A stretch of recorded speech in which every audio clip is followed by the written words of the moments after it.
사도행전 강의 57번째 시간으로 하나님이 허락하신 육적 제약의 목적이라는 제목으로 말씀을 보겠습니다. 멜리드 섬에 표류했던 이 바울 일행은 석 달간이나 겨울을 그곳에서 지냅니다.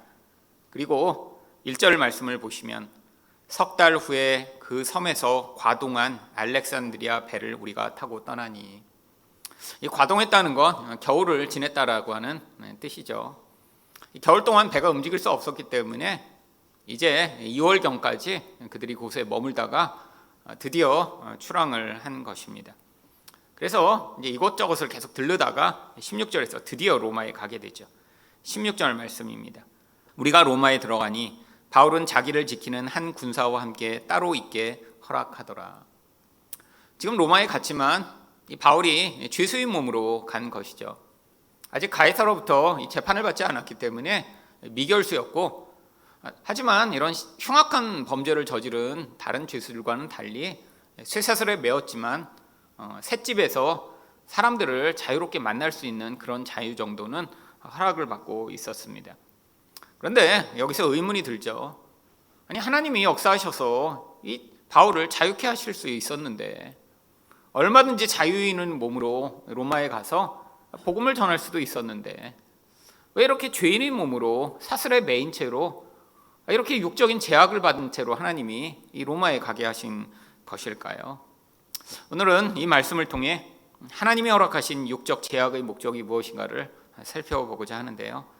첫 번째로 육적 제약이 영적 소망을 가둘 수 없음을 보여주기 위함입니다. 17절 상반절 말씀입니다. 사흘 후에 바울이 유대인 중 높은 사람들을 청하여 모인 후에 이르되, 어느 지역이나 유대인들이 있으면 거기에 회당이 만들어졌고요, 또한 그 유대인 지도자들인 장로들이 있었습니다. 당시에 로마에는 약 100만 명 정도가 살고 있었다라고 전해지는데 유대인이 3만에서 5만 명 정도 있었다라고 합니다. 아마 회장도 여러 곳에 많이 있었을 것이고요, 또 장로들도 많이 있었겠죠. 그래서 이 장로들을 사람들을 통해 같이 보자고 초청을 한 것입니다. 그들을 만나서 무슨 이야기를 했나요? 17절 하반절 말씀입니다. 여러분 형제들아, 내가 이스라엘 백성이나 우리 조상의 규모를 배척한 일이 없는데 예루살렘에서 로마인의 손에 죄수로 내어준 바 되었으니. 지금 자신의 상황을 설명하고 있는 것입니다. 이들은 지금 바울에 대해서 잘 알지를 못해요. 지금처럼 통신이나 이런 것이 발달하지 않은 시대였으니까 멀리 떨어진 곳에서 지금 바울이 왜 이렇게 잡혔는지 아직 정보를 갖지 못했던 것이죠. 그런데 뭔가 어떤 영향력 있는 사람이 이렇게 지금 예루살렘에서 죄인으로 왔는데 지금 가이사에게 호소해서 재판을 앞두고 있다는 얘기를 듣고 나니까 지금 이들이 궁금해서 찾아온 것이고요, 바울은 자신의 상황에 대해서 지금 설명하고 있는 것입니다. 그런데 18절에서 바울이 뭐라고 변호하나요?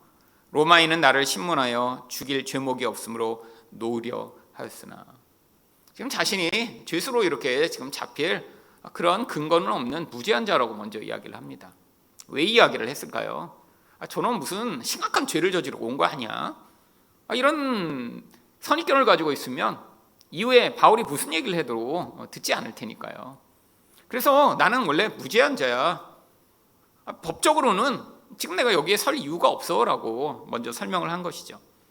근데 19절에서 자신이 왜 이렇게 여기에 온지 더 구체적으로 이야기를 합니다.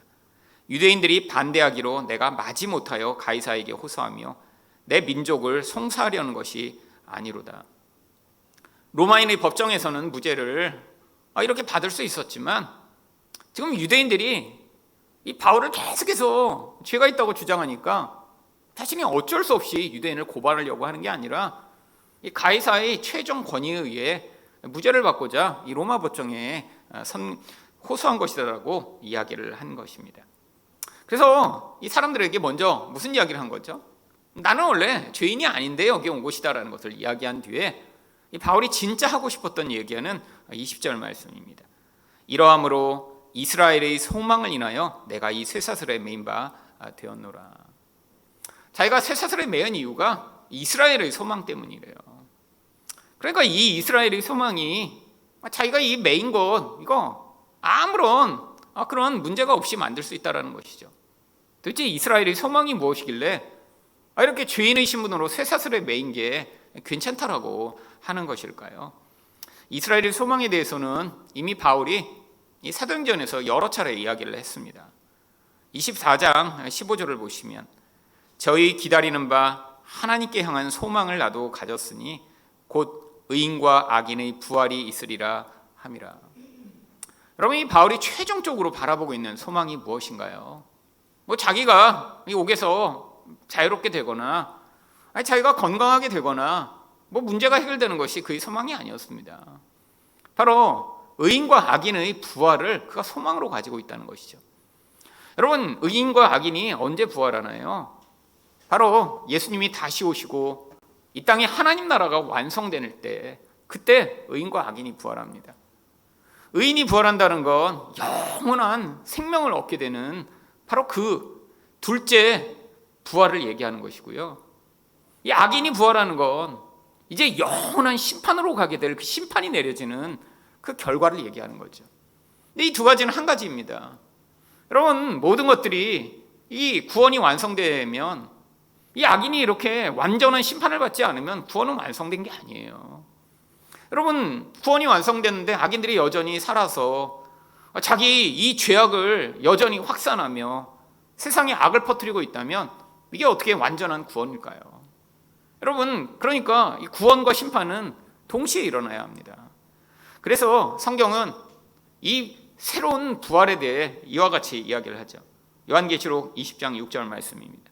이 첫째 부활에 참여하는 자들은 복이 있고. 여러분, 성도는 두 번 부활한다라고 성경이 이야기를 합니다.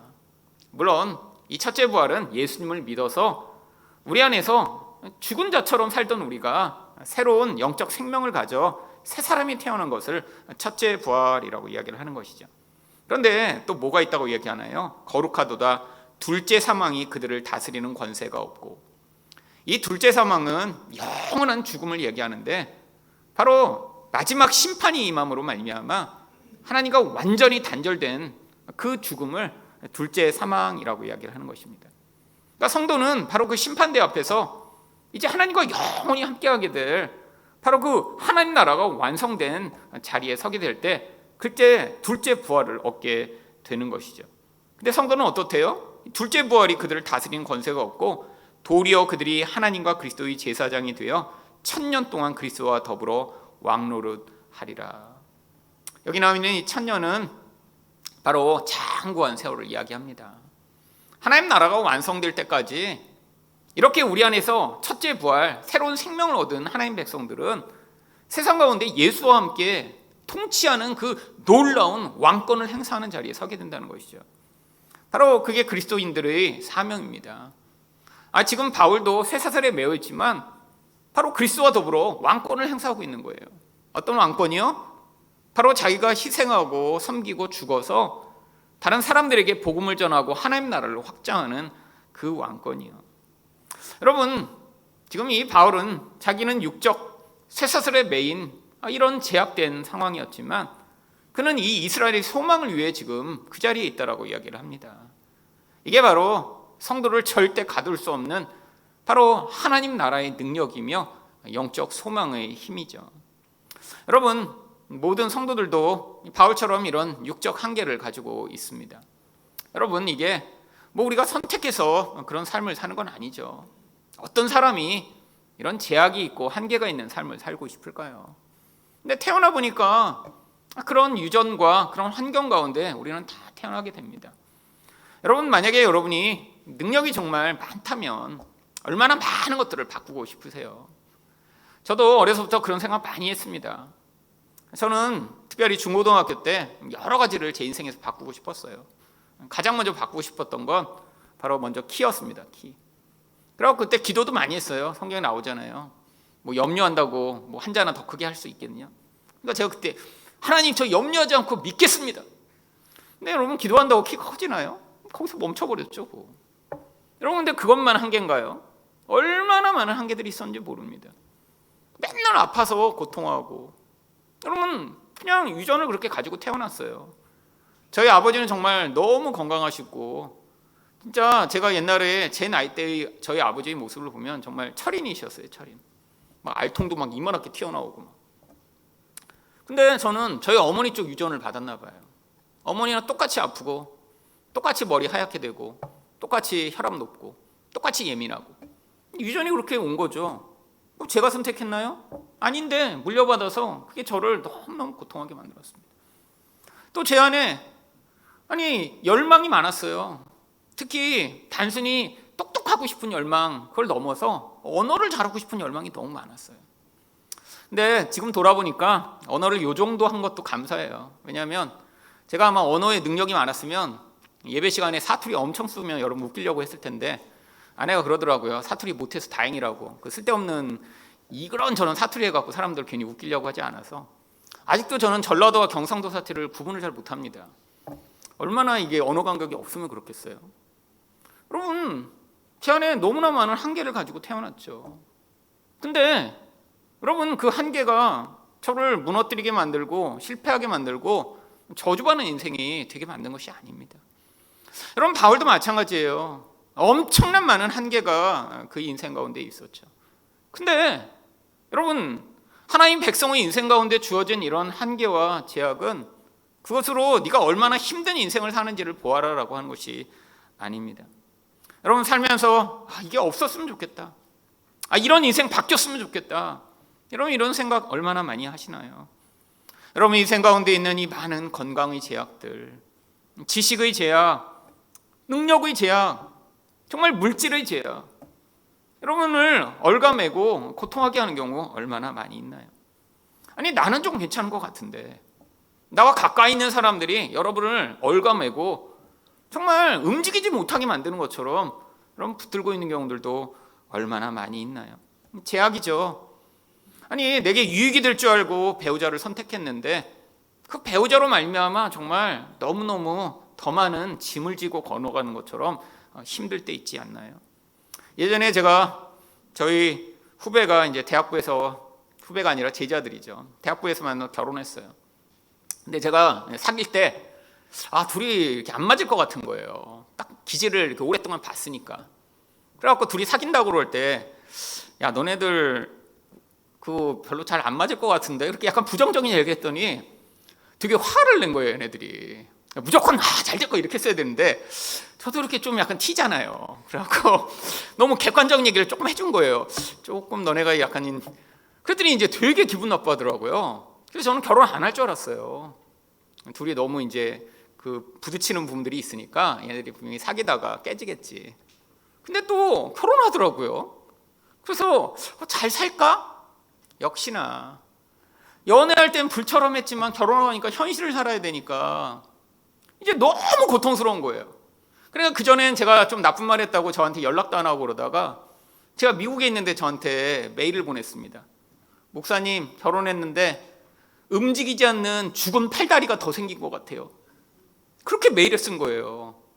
난 내 손발은 내가 움직일 수 있는데 결혼해서 보니까 내 배우자가 죽어버린 팔다리가 내 양쪽에 붙어갖고 아무것도 할 수 없게 만드는, 정말 너무너무 나를 족쇄로 얽어매고 있는 것 같은데 어떻게 해야 하나요? 그래서 거기다 메일에 또 T로 답하려다가 한번 실수했으니까, 그때 그렇게 하고 싶었어요. 솔직한 마음으로는 내가 그래서 니네 사귀지 말라고 그런 거잖아. 그때 잘 됐다 이놈들아, 이렇게 해줄래다가 그때 이제 제가 복음을 깨달았기 때문에 그래서 은혜롭게 썼습니다. 인생이라는 게 다 내 유익을 위해, 그래서 저 사람을 만나면 저 사람이 나에게 유익을 주고 나의 기쁨이 되고 나의 행복이 될 거라고 결혼하지만, 하나님은 우리 인생 가운데 이런 많은 정말 제약, 부족함, 어떻게 할 수 없는 그런 환경을 주셔서 우리가 함께 그 자리에 사랑을 배워가고 우리는 할 수 없는 희생을 배워가며 예수님처럼 변화돼 만드시는 거라고 그렇게 메일을 줬어요. 근데 과정 가운데 불안했죠. 그런 상황에서 뭐 이렇게 메일 준다고 잘 살까? 근데 보니까 잘 살고 있더라고요. 옛날에 한번 만났는데 여전히 힘든데 이제 옛날보다 많이 이해가 높아져서 이제 그런 상황인데도 이제 이해하고 받아들이고 살고 있더라고요. 여러분, 우리 인생이 그렇죠.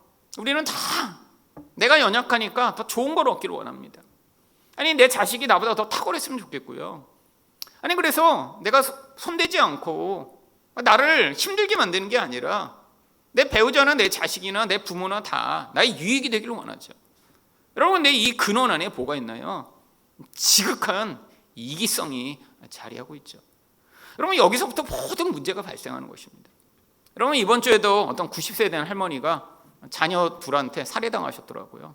자녀들이 그 90세 된 할머니를 때려 죽인 거예요. 여러분, 근데 이 할머니가 어떤 분이셨냐면 수백억 대 자산가셨어요. 그래서 자녀가 3명 있었는데 자녀들한테 각각 100억씩 남겨주셨어요. 근데 막내가, 이 할머니가 이제 90이 넘으시니까 막내가 더 이 부모를 챙기고 자주 와서 돌보고 그러니까 막내한테 돈을 조금 더 주셨나 봐요. 그랬더니 이 첫째와 둘이 가서 엄마를 폭행해서 죽여버린 거예요. 100억씩 줬는데 100억씩. 여러분, 참 이 인간의 본질적 이기성이라는 게 얼마나 무서운가요? 아니 100억을 가져도 이 90세 된 할머니를 때려 죽여서라도 그 조금 더 얻어내고 싶은 그 무서운 욕망. 여러분, 이게 인간의 본질입니다. 여러분, 드러나지 않지만 우리는 다 내 주변에 있는 사람이 어떻게든 나의 유익이 되길 원해요. 여러분 부모에 대해 여러분 분노하고 미워하신 적이 있죠? 왜 그런가요? 여러분이 생각하는 여러분이 유익이 되지 않아서 그렇지 않나요? 내 부모가 더 부자였으면, 내 부모가 더 능력이 많았으면, 내 부모가 내가 원하는 이걸 하게 해줬으면 내가 더 잘 살 수 있을 텐데. 여러분, 이게 바로 똑같은 그런 무서운 죄악된 본질입니다. 여러분 자녀 때문에 화나지 않으세요? 아니 도대체 왜 이렇게 내 자녀가 내 원하는 대로 살지 않지? 더 똑똑한 자녀였으면, 더 잘난 자녀였으면. 근데 그렇게 돼서 뭐 하려고요? 자랑을 하려는 거 아니세요? 자랑하고 내가 이렇게 멋진 자녀를 낳았다고 남들에게 인정받고 싶어하는 그 무서운 욕구 아닌가요? 여러분, 인간은 이 무서운 죄악을 다 감추고 있는 존재입니다. 하나님이 그래서 우리에게 이런 정말 버거운 것 같은, 어떤 때는 쇠사슬에 매인 것 같은 그런 죄악을 허락하시는 것이죠. 여러분, 근데 하나님이 허락하시고 하나님이 우리 가운데 주신 이 많은 죄악들이 우리를 괴롭히려고 하시는 것이 아닙니다. 여러분, 그 죄악으로 말미암아 하나님이 우리에게 진짜 맛보게 하시는 것은 이 육적 죄악을 뛰어넘는 그 하나님 나라의 능력을 우리가 우리 인생에서 먼저 경험하도록 하시고자 하는 거예요. 여러분, 정말 역사상 유명한 이런 하나님의 사람들은 다 완전한 사람들이 아니었습니다. 뭔가 너무 탁월해서 하나님의 능력을 바라고 너무나 정말 다른 사람보다 정말 뛰어난 초인이라 정말 세상 가운데 그런 업적을 남긴 게 아니에요. 여러분, 대표적인 사람이 바울이죠. 여러분, 역사상 이 바울처럼 이렇게 많은 일을 하고, 아니 이렇게 정말 놀라운 하나님의 능력을 발휘한 사람이 있을까요? 여러분, 다 한쪽으로 다 치우쳤죠. 어떤 사람은 행동으로 열심히 했던 사람은 그 행동하다가 글이 하나도 안 남았어요. 대표적인 사람이 엘리야 같은 사람이죠. 얼마나 많은 일을 했어요. 근데 글은 안 썼어요. 그냥 선지자의 사역만 한 거죠. 여러분, 또 구약의 선지자들을 보면 엘리야 같은 선지자가 아니라 글을 쓰던 사람은 그냥 글만 썼어요. 능력을 하나도 안 보였습니다. 이사야가 어디 가서 뭐 기적을 행했다, 에레미야가 능력을 행했다, 이런 얘기 하나도 없어요. 그러니까 다 한쪽으로 치우친 역할들을 한 거죠, 기질에 따라. 여러분, 근데 바울만 그렇지 않았습니다. 여러분, 바울 사도는 성경 13권을 썼어요. 여러분, 전체 66권 가운데 13권을 한 사람이 쓴 것입니다. 근데 성경만 앉아서 쓴 게 아니에요. 이 바울이 얼마나 놀랍게 하나님 나라를 확장했나요? 여러분, 이 기독교가 바울이 아니었으면 이렇게 기독교로 세워지지 못했을 것이라고 얘기할 정도로 이 바울은 이 초대교회에 가장 중요한 역할을 했습니다. 아무도 전하지 않던 곳에 복음을 전하고, 유대인들이 이렇게 미워할 정도로, 정말 죽이고자 할 정도로 그들의 그런 반대를 받아가며 하나님 나라를 확장했죠. 하나님이 또 그에겐 그 하나님 나라를 위해 강력한 능력 또한 주셨습니다. 그러면 어떤 사람이 누군가의 손수건을 가져왔다고 거기서 병이 치료되고 하나님 능력이 나타나나요? 근데 바울에겐 그런 능력을 주셨어요. 여러분, 그런데 바울이 모든 면에서 탁월한 사람이었나요? 여러분, 바울에게 하나님이 이 육체적 제약을 어느 누구보다 심하게 주셨습니다. 그래서 고린도후서 12장 7절부터 9절을 보시면 내 육체의 가시 곧 사탄의 사자를 주셨으니. 여러분, 이 육체적 이 결박이 얼마나 심했는지 사탄의 사자라고 부릅니다. 사람들이 그래서 이게 도대체 뭐였는지 다 예측을 하죠. 근데 더 구체적인 얘기는 써놓지 않았어요. 사람들이 추측하기엔 그래서 간질이었을 것이다. 뭐 눈이 너무 잘 안 보여갖고 정말 사역을 할 수 없을 정도로 심한 안과 질환을 가지고 있을 것이다. 여러 가지 얘기들을 합니다. 하지만 알 수 없어요. 하지만 한 가지 알 수 있는 거는 이게 얼마나 그를 괴롭혔는지 사탄의 가시라고 얘기합니다. 여러분, 이 가시라고 하는 단어가 뭔가 이렇게 조그만 가시가 이렇게 있는 것처럼 생각하는데, 이거 헬라어 원어를 보면요, 쇠꼬챙이를 얘기하는 거예요. 이만한 쇠꼬챙이요. 몸속에 누군가 그 꼬챙이를 가지고 찔러 넣어서 움직일 때마다 온 존재가 고통하도록 만드는 그런 쇠꼬챙이를 박아놓은 것처럼 그렇게 고통한 거예요. 하나님이 그를 이렇게 연약하게 만들어 교만하지 않도록 만드셨는데 너무 고통스러우니까 그가 하나님께 간구합니다. 8절을 보시면 이것이 내게서 떠나가게 하기 위하여 내가 3번 주께 간구하였으니. 이 3번은 히브리어 그 관용구로 딱 3번이라는 의미가 아니라 정말 간절하게라는 뜻입니다. 여러분, 사역하는데 얼마나 방해가 됐겠어요. 사탄이 몸에 쇠꼬챙이를 찔러놓은 것처럼 계속 괴롭히니까 하나님, 저 이거 사역하는데 너무 방해가 됩니다. 제발 이거 떠나가게 해주세요라고 했는데 하나님이 어떤 답을 주셨나요? 9절 말씀입니다. 나에게 이르시기를 내 은혜가 내게 족하도다.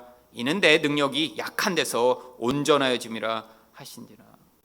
하나님이 답을 주셨는데 좀만 기다려, 내가 치료해 줄게가 아니라 내 능력이 약한 데서 온전해진다라고 말씀하셨어요. 여러분, 이게 하나님 나라가 확장되는 방식입니다. 하나님이 사람을 사용하시는 방식이에요. 여러분, 우리는 우리 문제를 하나님이 해결해 주셔서 우리를 사용하시길 원합니다.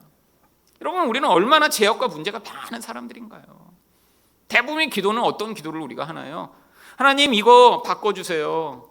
이거 낫게 해주세요. 지금 모자란 거 온전하게 해주세요. 근데 하나님이 때로는 이렇게 답을 해주세요. 내 은혜가 그 약한 데서 온전해진다. 여러분, 누구보다 하나님의 사람이었던 바울에게 이 말씀을 주십니다. 근데 바울이 그 말씀을 어떻게 받아들이죠? 그러므로 도리어 크게 기뻐함으로 나의 여러 약한 것들에 대하여 자랑하리니 이는 그리스도의 능력이 내게 머물게 하려 함이라. 여러분, 하나님 나라는 우리 능력을 가지고 사용하시는 것이 아닙니다. 하나님은 능력 있는 사람이 필요하지 않으세요. 하나님은 가장 약한 곳에 하나님의 능력을 부으셔서 우리 하나님이 어떠신 분인가를 보여주시고자 하는 것입니다. 여러분, 이 한계 속에서 우리 하나님께 감사와 찬양을 돌렸던 이 바울이 결국 고린도후서 12장 11절에서 그래서 뭐라고 고백하나요? 그러므로 내가 그리스도를 위하여 약한 것들과 능욕과 궁핍과 박해와 곤고를 기뻐하노니 이는 내가 약한 그때에 강함이라. 여러분, 우리 인생에서 만약에 능욕을 당하고 궁핍하고 박해를 당하고 곤고에 처했다면 아마 우리는 너무나 고통스러울 것입니다. 예를 들면 실패하고 돈이 없고 병들고 사람들에게 모욕을 당하고 그리고 정말 모든 것들이 다 막혀있는 상황이라면 아마 낙심하기 쉽겠죠. 여러분, 그런데 바울이 뭐라고 그래요? 그 약한 때가 가장 강한 때래요. 여러분, 우리는 이 땅에서 바로 그 약함을 통해 하나님 나라의 능력, 그 소망의 능력을 경험하게 되는 것입니다. 여러분, 이게 바로 성도의 인생입니다. 하나님이 때로는 그래서 우리 이 약함 가운데 우리가 뭐가 정말 소망이며 뭐가 능력인가를 우리가 진짜 믿고 받아들이기를 원하시죠.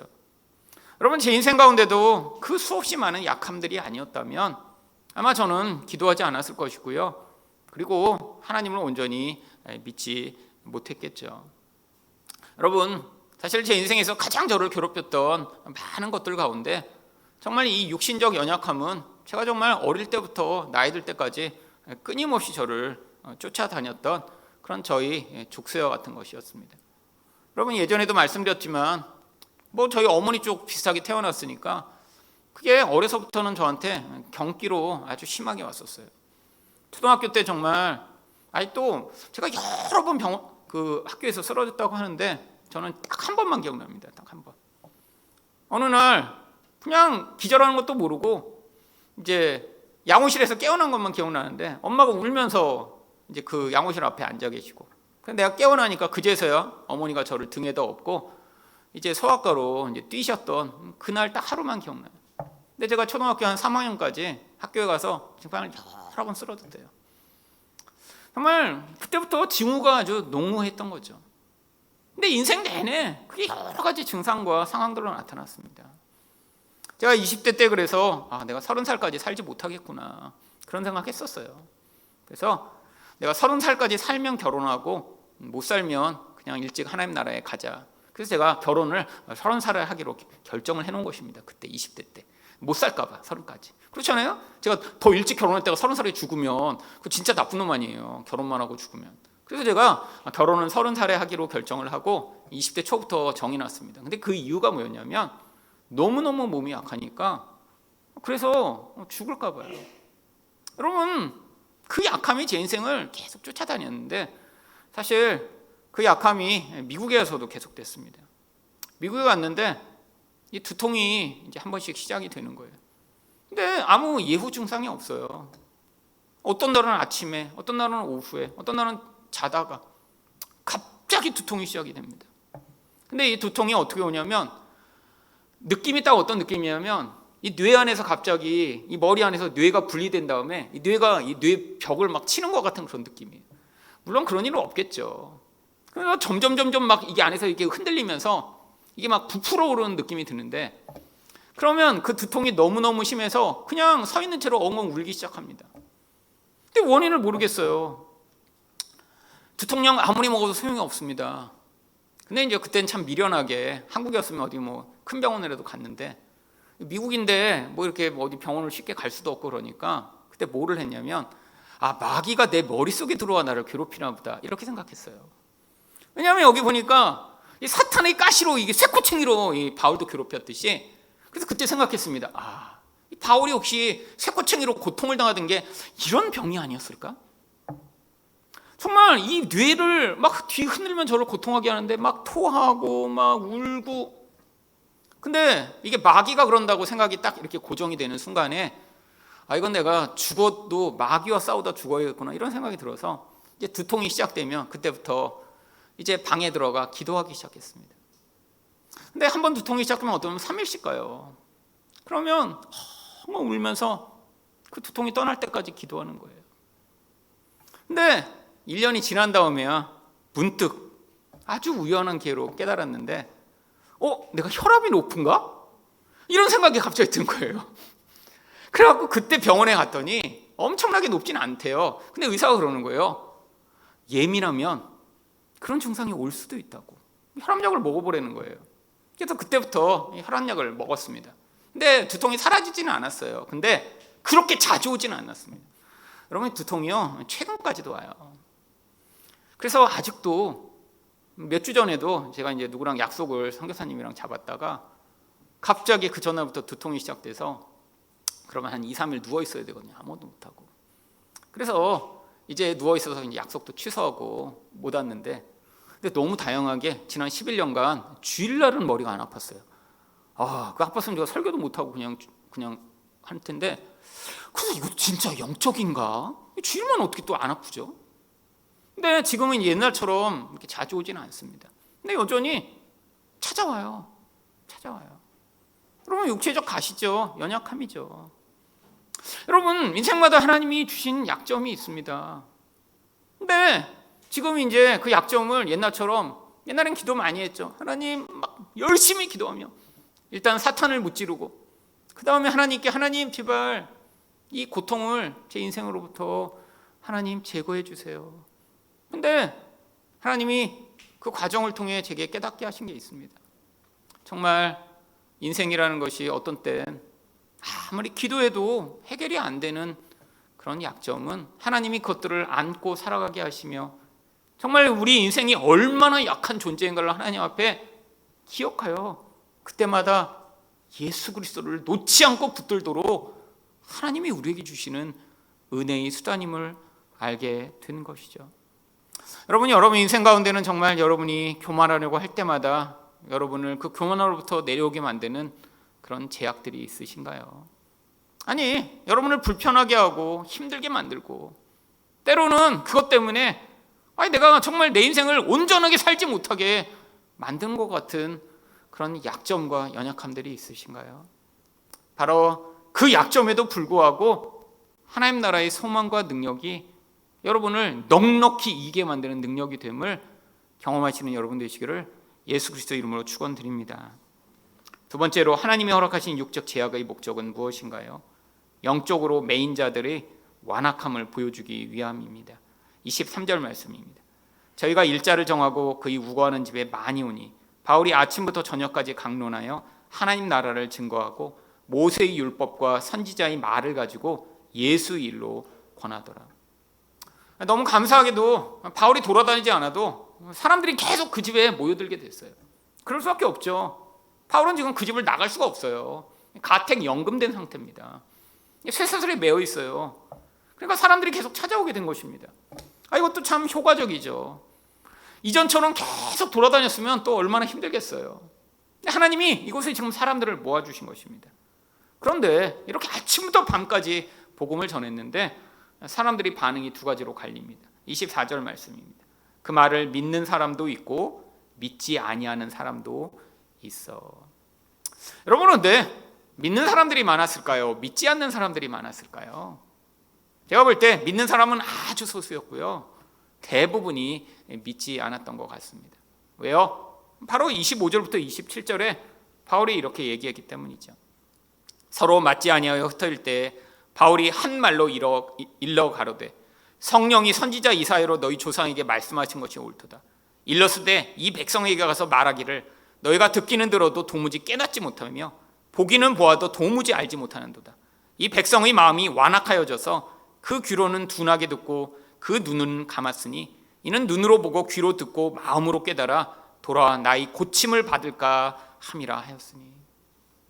여러분, 지금 이렇게 아침부터 밤까지 복음을 전했는데 그들이 얼마나 안 들었는지 귀가 둔하게 되고 눈을 감았고 정말 마치 저주를 받은 이런 맹인과 귀머거리 같은 상태라고 지금 이야기를 합니다. 그러면 이런 모든 상태의 근원적 모습이 무엇인가요? 여기 나와 있는 이 완악함이라고 하는 것이죠. 여러분, 바로 근데 이게 가장 무서운 영적 저주입니다. 여러분, 하나님의 복음으로 말미암아 그 하나님 나라를 우리는 받아들이고 눈이 열리고 귀가 열려 남들이 보지 못하는 것들을 보고 남들이 알지 못하는 것들을 하나님이 듣도록 이 놀라운 복음의 말씀을 사용하시는데 이들한테 아침부터 밤까지 바울이 정말 그렇게 죄수의 몸으로 복음을 선포하는데 그들이 눈을 닫고 귀를 닫아 듣지 못하고 있는 완악한 상태였다라고 하는 것이죠. 여러분, 바울은 지금 쇠사슬에 매여 있지만 누구보다 자유로운 상태였습니다. 여러분, 자유란 게 뭔가요? 내 맘대로 하는 게 자유인가요? 아닙니다. 인간에게 있어서 자유란 인간이 원래 만들어진 그 본질대로 살아가게 되는 게 자유예요. 여러분, 물고기에 언제 가장 자유로울까요? 물고기는 물속에 있을 때 가장 자유롭습니다. 물고기가 물에서 난 나올 거야, 난 밖에 살 거야, 그래서 물을 나와버리면 어떻게 돼요? 물고기는 물속에 살도록 만들어졌기 때문에 물을 나오면 그에겐 죽음밖에 기다리고 있지 않습니다. 인간도 마찬가지예요. 인간이 가장 자유로울 땐 하나님과 관계를 맺어 그 하나님의 생명을 누리는 상태가 가장 자유로운 상태예요. 하나님과 대화하고 하나님의 말씀을 순종하고 하나님만을 예배하고 하나님만을 기쁘게 하고 하나님의 영광을 위해 살아가며 세상 가운데 그 하나님 나라를 드러내는 인생이 그게 가장 자유로운 상태예요. 여러분, 바울 사도가 그래서 쇠사슬에 매었지만 그는 지금 그 하나님의 놀라운 은혜와 영광이 사로잡혀 여러분 그 하나님 나라를 전파하는 가장 자유로운 인생으로 살고 있었습니다. 근데 지금 그를 찾아오는 사람들은 다 어땠죠? 다 자유인처럼 왔어요. 아무도 쇠사슬에 매인 자가 없었어요. 근데 이들은 지금 영적으로 매여 있는 상태였습니다. 아무리 복음을 얘기해도 듣지 않고, 아무리 하나님 나라에 대해 전파를 해도 그 하나님 나라를 받아들이고 볼 수도 없는 그런 완악한 영적 매임에 있던 사람들이에요. 여러분, 결국 여기서 그래서 바울이 어떻게 하기로 결정합니까? 28절 말씀입니다. 그런즉 하나님의 이 구원을 이방인에게로 보내신 줄 알라. 저희는 또한 들으리라 하더라. 여러분, 자기 동족이 지금 로마라는 이방 땅에서 이렇게 살고 있으니까 그들에게 복음을 전하고자 목청이 터져라고 외쳤는데 받아들이지 않으니까, 그래 이제 나는 이방인 사람들한테만 할 거야 라고 다시 결심을 하죠. 여러분, 육적으로는 자유롭게 살아가지만 영적으로 이 매인 자들의 비참한 모습입니다. 여러분, 세상 가운데도 얼마나 육적으로 자유로운 인생들 많이 있나요? 마치 세상에서 내가 원하는 대로 살 것처럼 살아가는 많은 사람들이요.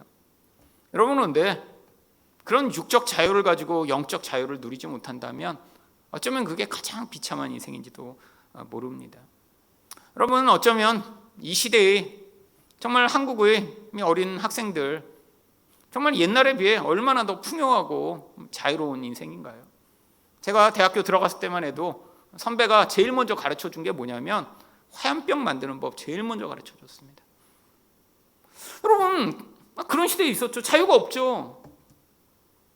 여러분, 독재자가 지배하고 모두가 다 정말 그거에 반대하지 않으면 못 사는 그런 무시무시한 세상. 여러분, 경제적으로요, 여러분 너무너무 힘든 그런 시대가 한국에도 있었죠. 여러분, 이 시대 어떤가요? 여러분, 겉으로는 너무 자유롭게 됐습니다.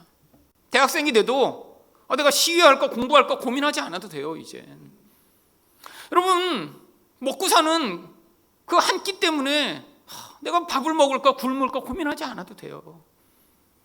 여러분, 근데 이 외적 자유가 정말 우리에게 참 자유를 가져왔나요? 그럼 반대입니다. 외적으로 너무 풍요해지니까 이제 영적 관심들이 다 사라져 버렸어요.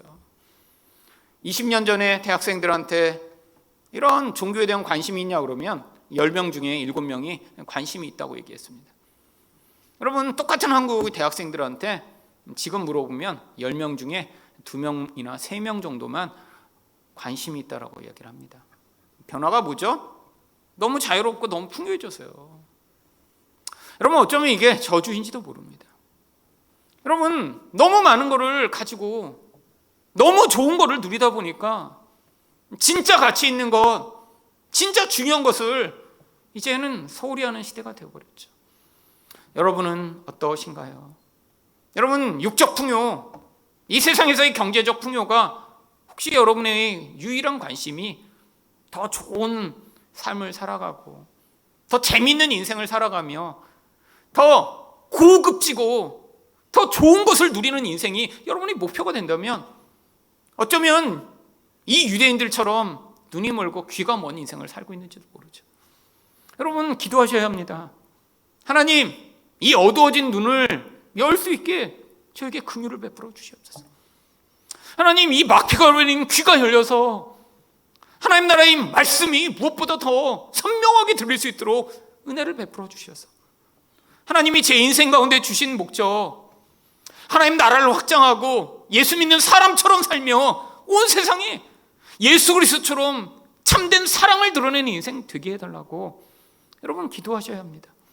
여러분, 한 사람으로 말미암아 여러분을 만나는 그 사람이 그 생명과 은혜와 사랑을 경험하게 될 때 여러분, 여러분의 인생은 가치가 있는 것이고 바로 하나님 나라를 확장하는 것이죠. 여러분, 근데 이것들을 우리는 너무나 쉽게 잃어버립니다. 왜요? 이 세상적 풍요가 오히려 영적인 풍요를 앗아가고 있기 때문이죠. 여러분, 바울은 육체적으로는 죄수였지만 영적으로는 이 모든 영적 매임에 있는 사람들보다 자유로운 사람이었습니다. 우리 가운데도 이런 제약과 약함이 있지만 이런 영적 자유로 하나님 나라를 인생 내내 확장하는 그런 아름다운 인생 살아가는 여러분 되시기를 예수 그리스도 이름으로 축원드립니다.